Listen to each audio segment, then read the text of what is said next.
A somber moment in Israel just a short time ago. A mother asking for forgiveness as she does the unthinkable, laying her own child to rest, telling her daughter, an Israeli soldier held hostage by Hamas, that she is sorry that she could not save her. Her daughter was one of more than 200 people taken by Hamas on October the 7th, and we want to take a moment to just tell you more about some of the many people who are still being held. Noah Marciano, though, in this case, was just 19 years old, a member of Israel's 414th Battalion in the Border Guard troops. She was serving as the IDF base, or at the IDF base, at a kibbutz when it was attacked by Hamas.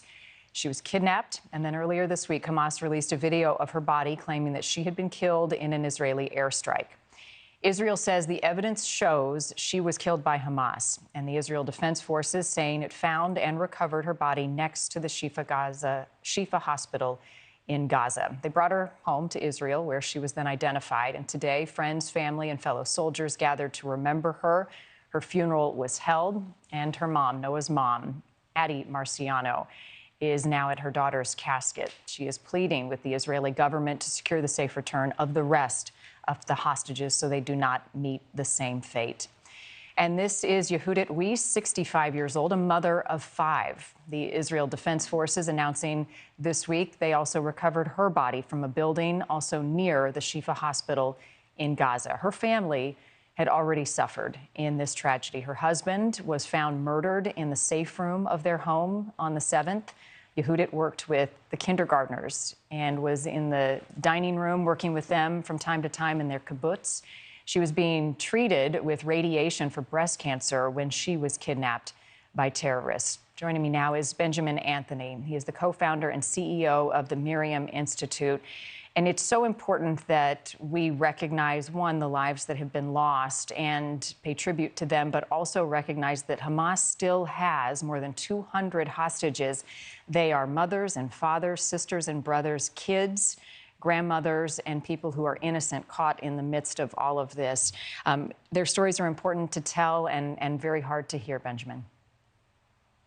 Yes, and thank you so very much for saying that and for emphasizing that. You're correct. And I would add to that list our newborns as well. There were pregnant women who were taken as hostages on that morning of October the 7th.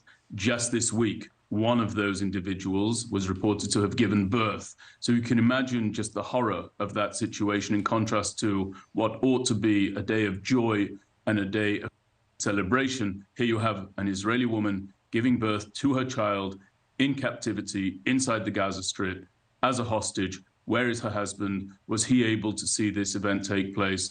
Nobody knows, but the reality of the matter is that the level of depravity that Hamas demonstrated and showed is the reason that the Israel Defense Forces is continuing to act so thoroughly, with such determination, and dare I say it, with so many victories already in hand, but still pursuing the ultimate victory, which is the destruction and toppling of Hamas, coupled with the return of the remainder of our hostages. And many of these families now marching to Jerusalem. I want to talk for a moment about Yehudit Weiss, 65 years old, the woman we just shared.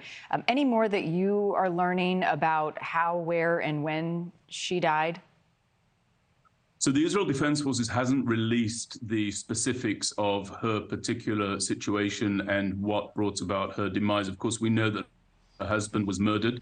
We know that she was a kindergarten teacher. We know, as you mentioned, that she's being treated for breast cancer. She was being treated for breast cancer, rather. And again, it's a tragedy under any circumstances when somebody is lost. It's of a particularly tragic nature when one considers the circumstances surrounding this. An elderly woman kidnapped, not treated in the way that she ought to have been treated from a medical perspective, and then ultimately reaching her end under the most horrific circumstances imposed by the terror organization Hamas.